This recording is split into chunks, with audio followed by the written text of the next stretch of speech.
Hello students, I welcome you all back to this YouTube channel English with Ease. I am your teacher Shyam Panchal and I am going to give you this lecture on behalf of Taksh-shila Model Senior Secondary School.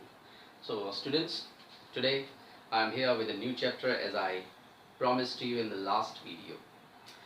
So the present chapter, the today's chapter we are going to discuss is going to be very interesting because this chapter is about a legend. So here on the board I have written the person we are talking about is Albert Einstein. Albert Einstein, who was born on 14th March 1879. This chapter, which is entitled as A Truly Beautiful Mind, has been taken from class 9, and this is chapter number 4 of the book Behind.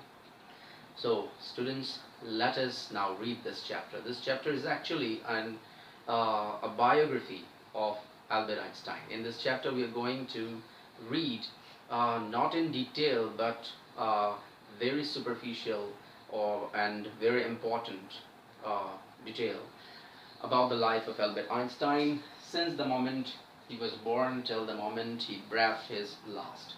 So let us read about Albert Einstein. So students, here I have written important years. There are a lot of phases of Albert Einstein's life, and we will learn what actually happened in a particular year of Albert Einstein's life, right? So let us begin from the very beginning. Before I give you the detailed explanation of this chapter, I want all of you to open your textbooks, right? This will help you understand the explanation of the chapter better. So students, the chapter A Truly Beautiful Mind. Now let us just discuss the title of the chapter first, A Truly Beautiful Mind. Whenever we think of a scientist, right, Albert Einstein was a great scientist, right, and he made his inventions in the field of physics, right. So whenever we think of a scientist, we can never refer to a scientist's mind as beautiful one, right. Still, in this chapter, the title of the chapter has been taken as A Truly Beautiful Mind. This is because apart from being a scientist who made greatest inventions in the field of physics, Albert Einstein was a world citizen and a visionary, as much as a great scientist, right? So apart from giving his general theory of relativity and his special theory of relativity, which is quite important in present day world today. Besides all these things, right? He was regarded as the world citizen because he did something for the welfare of the people. He came out and went to various places, and he ran many campaigns, and he advocated what peace and non-violence in the society, in the country, as well as outside the country, outside his country. Let me tell you one more thing. The time when in the last phase of his life, he was living in United States, and he was born in Germany, right? So we will come to know how he actually covered this distance from Germany to United States, right? But I just want to tell you the thing why his mind is referred to as beautiful mind, because apart from giving scientific inventions, he did most of the things for the betterment of the people by making campaigns, coming out among the people, and advocating peace and harmony, as well as teaching them the lessons of non-violence, right? So this is why Albert Einstein is referred to as a truly beautiful mind. His mind is referred to as a truly beautiful mind. Let us now move on to the discussion of the chapter. So the chapter begins with the date of birth of Albert Einstein. It is told in the chapter that Albert Einstein was born on 14th March 1879.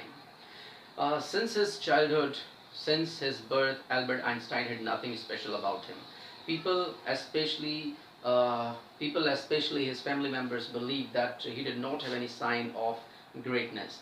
They believed that he could not They believed that he would not make any progress in his life. There were many reasons behind it. First, Albert Einstein did not speak at the age of 2.5. And finally, when he started to speak, he spoke every word twice. There is a word in the chapter that is utter. So he uttered every word twice. Albert Einstein did not know what to do with other children. Other children means the playmates of his age. While his playmates were playing somewhere, it was Albert Einstein who was sitting somewhere in a corner thinking about something, lost in himself, right? So his playmates also called him brother boring. Now, what was Albert Einstein's mother's perspective towards him? Let us know. Albert Einstein's mother's name was Pauline Einstein. Pauline Einstein believed that Albert's head was too big in comparison to other children. She also believed that Albert Einstein was a freak. A freak is a person who is very crazy or very abnormal, right? Not like the other people, normal people, right? So Albert Einstein's mother Pauline believed that first his head was too big in comparison to other children, second that he was a freak, right? And Albert Einstein did not know what to do with the playmates of his age, so he just remained aloof from them. And his playmates, his friends called him what? Brother boring. Albert Einstein was very much interested in mechanical things. He used to play with mechanical toys. He did not play with the other children of his age. When his sister Elsa when his sister Maja Einstein was born, he referred to the tiny legs of the baby as wheels. He said, "Where are her wheels?" This is written in the chapter. So Albert Einstein said, "Where are her wheels?" He said this question or spoke this question to whom? He referred this question to his little sister's tiny legs, little legs. He just wanted to know where are the legs of the baby. So in place of the word leg, he used what? Wheels. So this shows that Albert Einstein was very much interested in mechanical things, right? So he used a very mechanical word in place of the word leg. A headmaster of Einstein once told his father that whatever profession Einstein chose for himself, he would not make a progress. He told Einstein's father that it did not matter what profession he chose, because he would not make any progress, he would not get success. But this was actually not correct. As we see today that Einstein was a great scientist, but nobody knew, and this is why it is written in the beginning of the chapter that since childhood, since his birth, there was no sign of greatness in him, right? Later on, Einstein developed in himself liking for violin. He began to play violin, he began to learn to play violin, and this was what his mother wanted him to do. Soon he became an amateur violinist. Amateur is a word that means amateur is a word that means a profession or a sport that a person follows because he's interested in that field. He does not want to earn from that field, or there is not earning purpose, earning perspective. Only the person likes that sport, like that profession. That is why he follows that profession. And then we can say that this is an amateur footballer, an amateur cricketer, right? So similarly, Albert Einstein was an amateur violinist. Albert Einstein was not actually a very bad student from the very beginning, right? He was not a very bad pupil. Pupil means a student.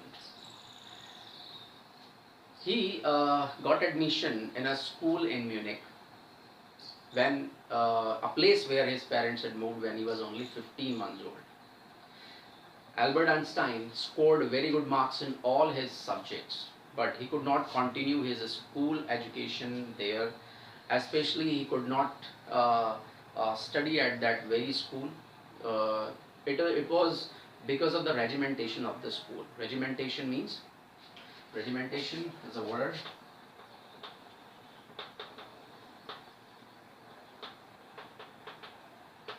Regimentation here means discipline or order in which the education was given, right? So he did not like the regimentation of the school. He often had arguments with his teachers, right? It is not actually given in the chapter, but there is one more chapter. It is available in class 11 book, and there is a small account of Albert Einstein's life. And in that particular chapter, it is mentioned that Albert Einstein was not interested in knowing the facts. He was interested in learning the ideas behind the things. But at the school where he studied, where he got admission in high school, right? So at that place, the teachers put emphasis on teaching what? Only facts. But Albert Einstein was much interested in learning ideas. He was not interested in learning the facts. He believed that facts can be available in the books. One should not learn them, right? If one needs them, he or she can refer to the books, right? So this is why Albert Einstein could not continue his education at that school in Munich. And when he was 15, he left that school. Just a year before, when he left that school in Munich, his parents moved to Milan. Milan is a city in Italy. It was decided that Einstein would stay with the relatives, and later on it was decided that Einstein would study uh, in some university. He would get admission in some college for his graduation, right?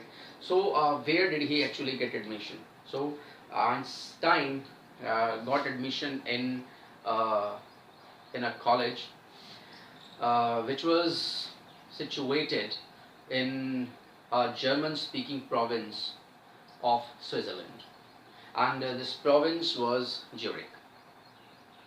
So where did Albert Einstein get admission for higher education? He got admission for higher education in Zurich. Zurich is situated where? In Switzerland, and this is the part of Switzerland where French language, where Germany is spoken, right? So Albert Einstein was gifted in mathematics, and he was highly interested in physics. So there were only two subjects which Albert Einstein liked very much. First was mathematics, second was physics, right? Apart from this, there was one more person whom Albert Einstein was very much interested, and this person was his fellow student named Mileva Merrick. This is one more character added to this story, or added to this chapter, right? Who? Mileva Merrick. So Mileva Merrick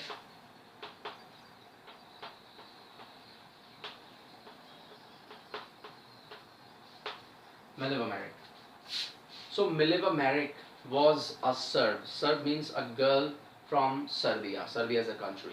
So Mileva Merrick was a Serbian girl, and she came to Switzerland because in Europe, only in Switzerland, especially in Zurich, there was the only university which gave degrees to the women, right? So that is why that Serbian girl Mileva Merrick came to Switzerland to get higher education. Albert Einstein saw in Mileva Merrick an ally. An ally here means a friend.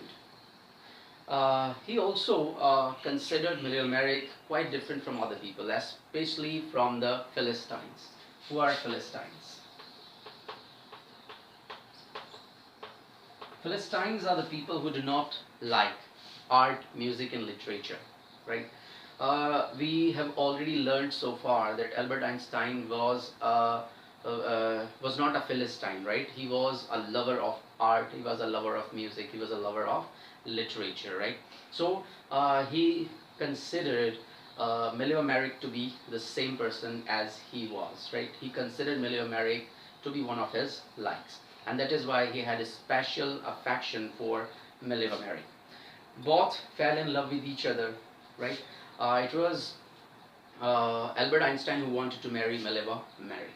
But uh, Albert Einstein's mother, Pauline, did not want Albert Einstein to marry Mileva Merrick. It was because, first, Mileva Merrick was 3 years older than Albert Einstein. So, Pauline believed that Mileva Merrick was too old for Albert Einstein. Second, uh, Albert Einstein's mother, Pauline, believed that Mileva Merrick was also a very bookish person. Bookish means a person who loves reading books and all, a person who is most of the time engaged with reading something, right? So, Albert Einstein's mother did not want both of them to be the same people, right? She believed that this will ruin their uh, personal life, right? She believed that it would do what? It would just create differences between them, right? So, because of these two reasons, Albert's mother, Pauline, did not want them to marry. So, Albert Einstein had to put off this wedding, put off this marriage. Put off here means to postpone, right? So, Albert Einstein had to put off this marriage. And now here we come to know, we move on to the year 1900. I have written some important years, so this is 1900. What actually happened in the year 1900? In the year 1900, Albert Einstein was a university graduate and he was unemployed. He did not have any job. So first of all, he started his career as a teaching assistant, right? He became an assistant teacher, right? And he taught for some time. Later on in 1902, what happened? In 1902, he was able to secure a job for himself. And what type of job it was? Do you know? It was a job of a technical expert in the patents office, right? Patent office means a place where some documentation work is done, right? So he became technical expert in the patents office. So what happened in 1903 then? As we came to know that both Mileva Merrick and Albert Einstein were in love with each other and they wanted to marry. So it was in 1903 that they married, right? So, but their marriage was not a very successful one. It is it is written about Albert Einstein that though he was a very successful scientist, but his personal life, especially his family life, was not very successful. He had never been very successful in terms of his in terms of leading his personal or private life, right? So his private life had always been at uh, turmoil, right? Uh, so in 1903 he married Mileva Merrick. uh, After 2 years they believed that they were not having a very good time. It was Mileva Merrick who began thinking that she has risked her career uh, by marrying Albert Einstein. She was a very ambitious lady, right? And she believed that this marriage would kill her career. And that is why, after a very long time, after a very prolonged uh, squabbles, prolonged arguments between them, finally in 1919 they separated from each other, right? They divorced each other. So they separated in 1919 after about 15 years of their marriage. And this Mileva Merrick was the mother of Einstein's two sons, right? So Albert Einstein married Mileva Merrick in 1903 and they were separated in 1919, and I have told you the reason why they were separated. It was because of Mileva Merrick, because she was highly ambitious and she believed that this marriage would actually ruin her career, and that is why she separated herself from Albert Einstein in 1919. Here we have 1905. What happened in 1905? This is very important. So, in 1905, Albert Einstein published his first paper. Do you know what this paper was about? Yes, this paper was about his special theory of relativity. What was a special theory of relativity? Uh, in his publication, Albert Einstein wrote that measurement of space in time is not the absolute thing. He said if there are two clocks and both are moving, it is not possible that they will show the same time. one might be running faster than the other. Based on this theory of relativity, Albert Einstein gave us a very important formula which is used even today. And this formula is uh, E is equal to mc square, where E stands for energy, m stands for mass, and c stands for the speed of light in vacuum. Now we have the year 1915. What did actually happen in 1915? In 1915, Albert Einstein reached the world fame. In 1915, he published his another paper, and this paper was about his general theory of relativity. What was general theory of relativity? General theory of relativity gave new interpretation of gravity. The solar eclipse, which fell in the year 1919, proved that Albert Einstein's concept was absolutely correct. What actually happened in 1915, Albert Einstein told the world that there would be a solar eclipse in the year 1919. And when this solar eclipse was actually observed by the world, the Albert Einstein's general theory of relativity was actually proven correct, right? So after this, the newspapers or the people started uh, considering Albert Einstein as revolutionary, right? As a revolutionary figure, and he was considered to be a great scientist. Apart from that, we will now learn in this chapter how actually he began to be referred to as a world citizen and a revolutionary, right? So here, what happened in 1921? Because he gave his two theories. First one was the special theory of relativity. The other one was his general theory of relativity. And because of these special, or because of these great inventions, because of these great achievements, he was finally awarded in 1921 with Nobel Prize, right, for physics. He was awarded with Nobel Prize for physics in 1921. So now, another phase of Einstein's life. This phase actually began in the United States. So how did Albert Einstein move to United States? It was in the year 1933. What happened in 1933? In 1933, in Germany, Adolf Hitler, came to power. When he came to power, he was a staunch follower of Nazism, right? And especially the Jews were in threat, right? So all the Jews started moving to different places of the world, especially to the safer places. Even Albert Einstein immigrated to United States America, right? So what actually happened there? Then it was in later on, a few years after, it was the news came that in Germany the scientists have developed nuclear fission, or they were just working on nuclear fission. What is nuclear fission? Nuclear fission is a process through which nuclear bombs or atomic bombs are made, right? So when this news reached America, especially when this news reached Albert Einstein who knew the uh,